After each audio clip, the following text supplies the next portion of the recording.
Report होगी आपको शाम तक एप में मिल जाएगी। ठीक है, तो लिखो सब बच्चे, पेपर सेकंड, जिसका नाम है बबलू विद्युत चुंबकत्व, विद्युत चुंबकत्व, इलेक्ट्रोमैग्नेटिज्म, विद्युत चुंबकत्व।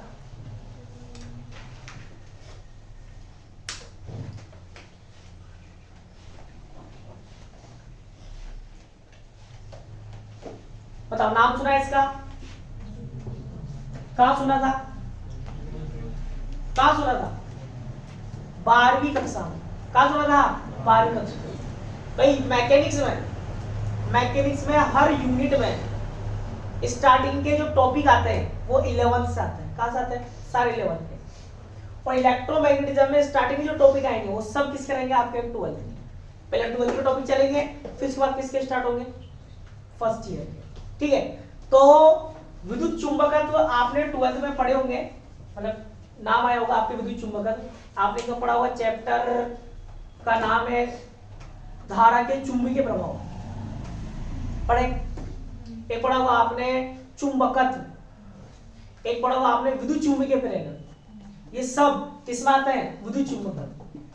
तो विद्युत चुंबकत्व, ध्यान सुनना बेटा, पहले क्या मानते थे? पहले ऐसा मानते थे कि विद्युत क्षेत्र एक अलग क्षेत्र है। विद्युत क्षेत्र क्या है? एक अलग ही सब्जेक्ट है, अलग ही क्षेत्र है। और चुंबकीय क्षेत्र, चुंबकत्व क्या है? एक अलग सब्जेक्ट है, अलग ही क्षेत्र है। आपने पढ़ी हुई स्थिर विद्युती की, जिसमें पूरी विद्युत के बारे में बात की है, कोई चुंबक के बारे में बात नहीं करता। एक पढ़ा आपने चुंबकत्व, जिसमें से चुंबक की बात करते हैं, विद्युत क्षेत्र की कोई बात नहीं करता। तो पहले ऐसा मानते थे कि दोनों क्षेत्र क्या है? अलग अलग है। विद्युत क्षेत्र बिल्कुल अलग है और चुंबकीय क्षेत्र भी बिल्कुल अलग है, मतलब दोनों में दूर दूर तक कोई संबंध नहीं है। फिर क्या हुआ? फिर एक साइंटिस्ट आया। कौन आया? साइंटिस्ट। इसका नाम क्या था? ओरस्टेड। क्या था? ओरस्टेड। क्या बोला था ओरस्टेड ने? प्रयोग किए थे ओरस्टेड ने। क्या किया था? जब किसी तार में धारा बहाते हैं, क्या बताया था उसने? जब किसी तार में धारा बहाओगे, चारों ओर क्या उत्पन्न हो जाएगा? चुंबकीय क्षेत्र। तो धारा बहाने पर क्या उत्पन्न हो रहा है? चुंबकीय क्षेत्र। किसने बताया? ओरस्टेड। तो ओरस्टेड ने बताया था कि विद्युत क्षेत्र का सीधा सीधा संबंध है, विद्युत क्षेत्र का सीधा सीधा संबंध है किससे? चुंबकीय क्षेत्र से। अलग अलग मत मानो इनको, ये दोनों एक दूसरे पर क्या करते हैं? निर्भर करते हैं। तो सबसे पहले संबंध किसने निकाला था? ओरस्टेड। तो उसके बाद में आए थे कौन? फेराडे और हेनरी। भाई ओरस्टेड ने तो क्या कहा था? धारा बहाओ, चुंबकीय क्षेत्र उत्पन्न करो। क्या उत्पन्न करो? चुंबकीय क्षेत्र। ये किसने बताया? ओरस्टेड ने। और बाद में कौन आए? फेराडे और हेनरी। तो उन्होंने इसका उल्टा किया। उन्होंने क्या किया? इसका उल्टा सोचा। उन्होंने कहा धारा से चुंबकीय क्षेत्र उत्पन्न हो रहा है, तो चुंबकीय क्षेत्र से भी क्या बहनी चाहिए? धारा।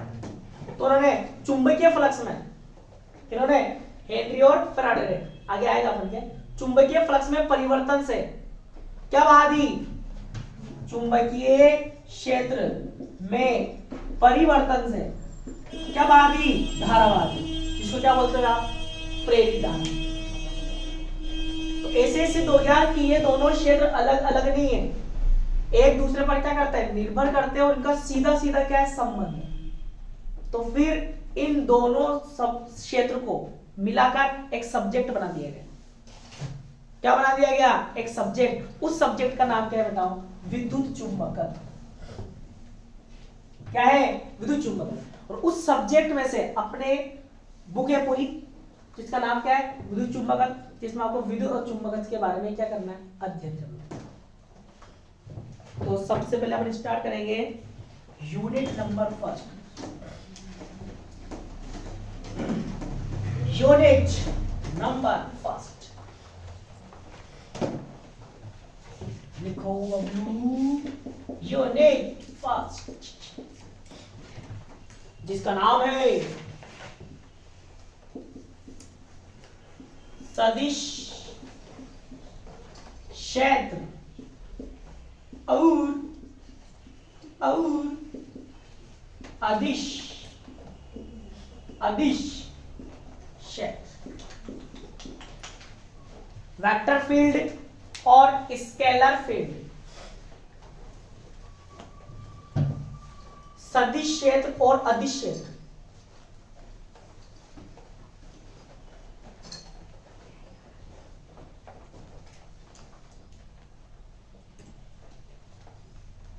सदिश क्षेत्र और अदिश क्षेत्र।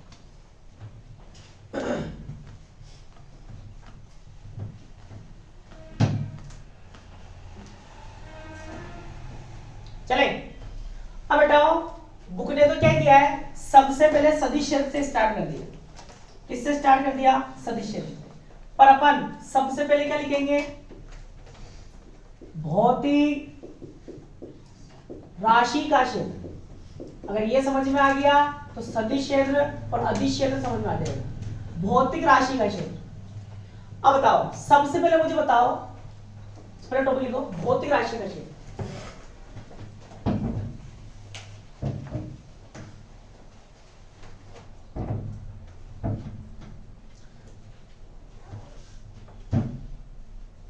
भौतिक राशि का क्षेत्र।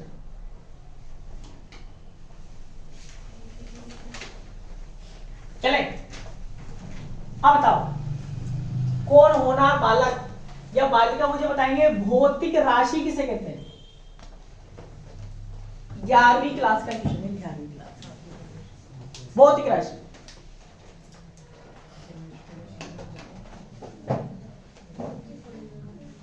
बोलो। भौतिक राशि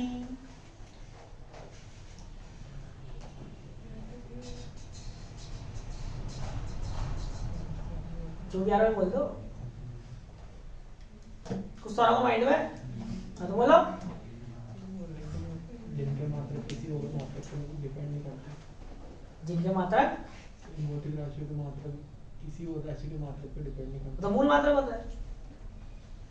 इनके तो होते हैं लेकिन मूल मात्रक वो तो भौतिक राशि पूछो, मात्रक में क्या जा रहा है?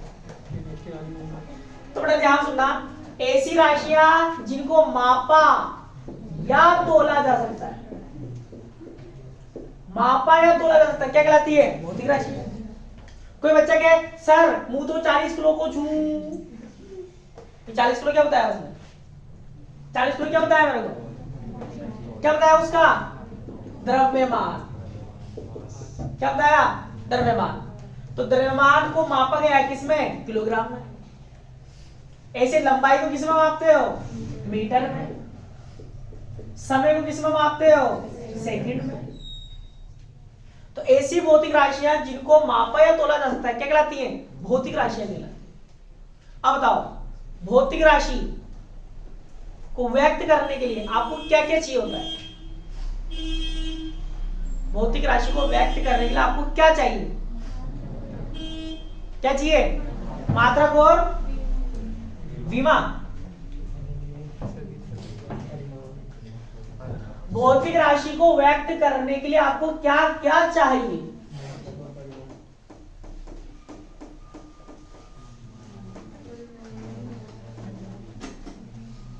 ये आपने मुझे क्या बताई? भौतिक राशि बताई। क्या बताइए बेटा? भौतिक राशि बताओ।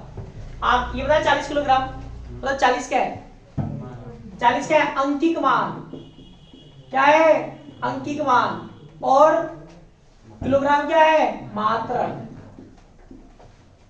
किसी भी भौतिक राशि को व्यक्त करने के लिए कम से कम अंकिक मान और मात्रक तो चाहिए ही चाहिए।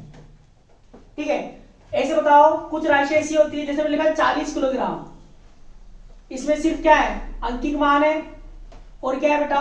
मात्रक है। और ऐसे मैंने लिखा कोई कार 40 मीटर पर सेकंड से पूर्व दिशा में जा रही है। कहाँ जा रही है? पूर्व दिशा में। अब इसमें क्या क्या आ गया? अंकिक मान भी आ गया, मात्रक भी आ गया और दिशा भी आ गया। मतलब कुछ राशियां तो ऐसी होती है जो अंकिक मान और मात्रक से सेट हो जाती है, जिनमें दिशा की कोई आवश्यकता नहीं होती है। क्या कहलाती है? क्या कहलाती है बबलू? अदिश राशियां। क्या कहलाएगी? अदिश राशियां। और ऐसी राशियां जिनको अंकित मान और मात्रा के साथ साथ किसकी आवश्यकता होती है? दिशा की, क्या कहलाती है? चबलू, सदिश राशियां। तो ऐसी राशियां जिनको मापा या तोला जाता है क्या कहलाती है? भौतिक राशियां। भौतिक राशि को व्यक्त करने के लिए कम से कम क्या चाहिए? अंकित मान और मात्रक चाहिए।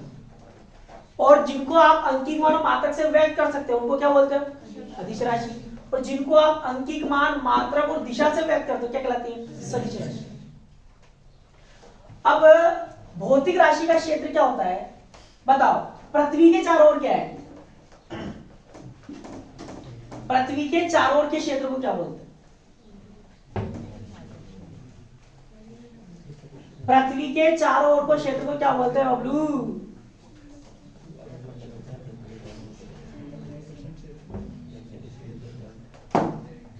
पृथ्वी के चारों ओर के क्षेत्र को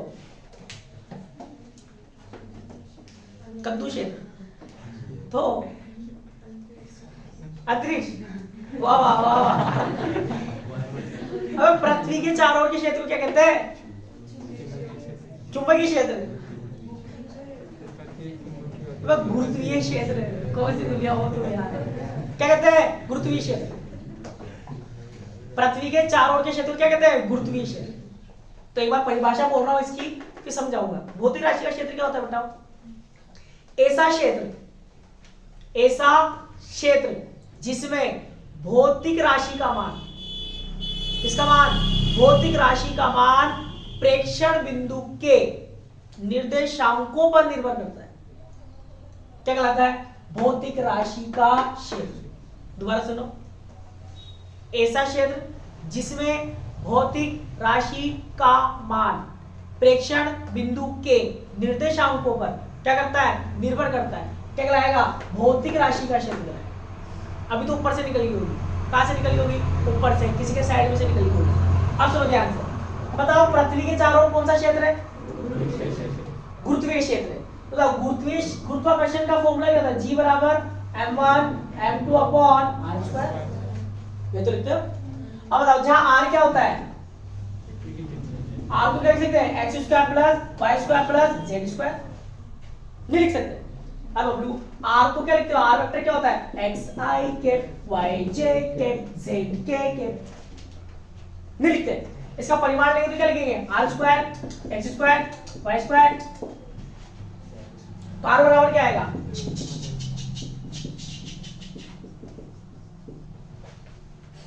लिखते थे। अब बताओ अगर x y z के मान चेंज होंगे, x y z के मान अगर चेंज होंगे तो बताओ r बदलेगा नहीं बदलेगा? r बदलेगा तो गुरुत्वीय बल का मान बदलेगा नहीं बदलेगा? गुरुत्वीय बल का मान बदलेगा, गुरुत्वीय क्षेत्र का मान क्या हो जाएगा? बदल जाएगा। नहीं होगा?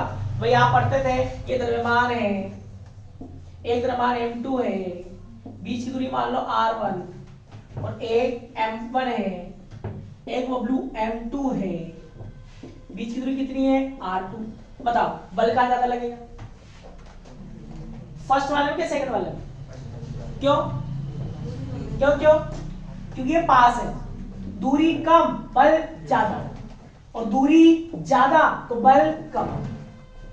अब बताओ कहने का मतलब क्या होगा? एक्स वाई जेड क्या बताओ? एक्स वाई जेड बदलेंगे तो आर बदलेगा, आर बदलेगा तो एफ बदलेगा नहीं बदलेगा? अब हम तो बताओ। अब बताओ एक्स वाई जेड क्या होता है? निर्देशांक। एक्स वाई जेड तो क्या है? निर्देशांक। अगर एक्स वाई जेड के मान बदलेगा तो एफ का मान बदलेगा कि नहीं बदलेगा? बदलेगा। तो इसीलिए तो बोल रहा हूं, क्या बोल रहा हूं, भौतिक राशि का क्षेत्र क्या होता है? वह क्षेत्र जैसे गुरुत्वाकर्षण क्षेत्र, वह क्षेत्र जिसमें भौतिक राशि का मान, किसका मान? भौतिक राशि का मान प्रेक्षण बिंदु के निर्देशांकों पर, प्रेक्षण बिंदु के निर्देशांकों पर क्या करता है? निर्भर करता है। उस भौतिक राशि, उस क्षेत्र को अपन क्या बोलते हैं? भौतिक राशि का क्षेत्र। एक एग्जांपल और बताओ। ये पृथ्वी के चारों ओर क्या है? गुरुत्वीय क्षेत्र। क्या है? भौतिक राशि का क्षेत्र है। और बताओ, और बताओ। बहुत सारे हैं, बहुत सारे हैं। एक तो तुम अभी लेटेस्ट ही पढ़ के आए होंगे, विद्युत क्षेत्र। विद्युत क्षेत्र बताओ, 12th में सुन सुन के पंगे हो गए। स्थिर आवेश के चारों ओर होता है विद्युत क्षेत्र। इससे रामेश के चारों ओर क्या होता है? विद्युत क्षेत्र, जिसका सूत्र क्या होता है बेटा? किसी बिंदु पर विद्युत क्षेत्र का सूत्र का फॉर्मूला क्या होता है? E बराबर एक क्यू पर आर स्क्वायर, सीधी होगा तो 12th में। फिर वाली बात, r क्या होता है बेटा? अंडर रूट, अब बताओ x y z बदलेंगे तो E का मान बदलेगा नहीं बदलेगा? विद्युत क्षेत्र का मान क्या होगा? बदलेगा। तो बताओ विद्युत क्षेत्र किस पर निर्भर कर रहा है? x y z, मतलब भौतिक राशि का क्षेत्र किसको बोलते हैं? वह क्षेत्र जिसमें भौतिक राशि का मान प्रेक्षण बिंदु के निर्देशांकों पर निर्भर करता है। क्या कहलाता है? भौतिक राशि का क्षेत्र। अब बताओ भौतिक राशि कितने प्रकार की? 2 प्रकार की, दिशा के आधार पर। कौन कौन सी? सदिश और अदिश। तो सदिश राशि के चारों ओर के क्षेत्र को क्या बोलेंगे? सदिश क्षेत्र। तो अदिश राशि के अदिश क्षेत्र। तो पहले इतना लिखेंगे फिर आगे चलेंगे। चलो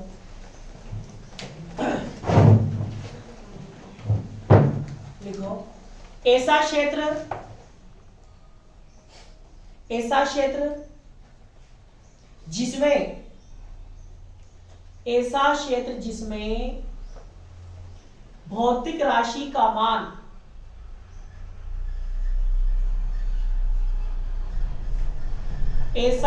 जिसमें भौतिक राशि का मान प्रेक्षण बिंदु के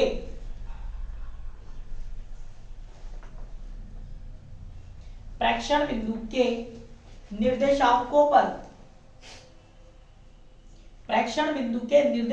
पर निर्भर करता है। प्रेक्षण बिंदु के निर्देशांकों पर निर्भर करता है भौतिक राशि का क्षेत्र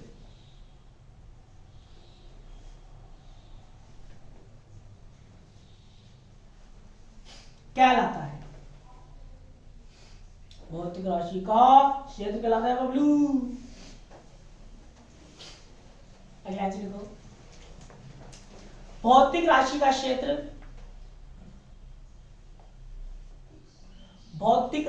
क्षेत्र निम्न 2 प्रकार का होता है।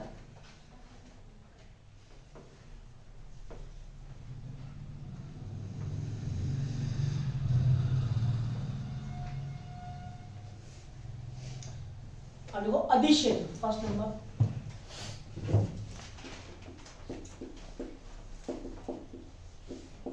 अदिश क्षेत्र।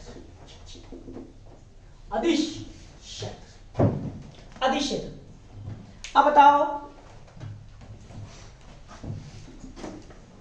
अदिश क्षेत्र कौन सा क्षेत्र होगा?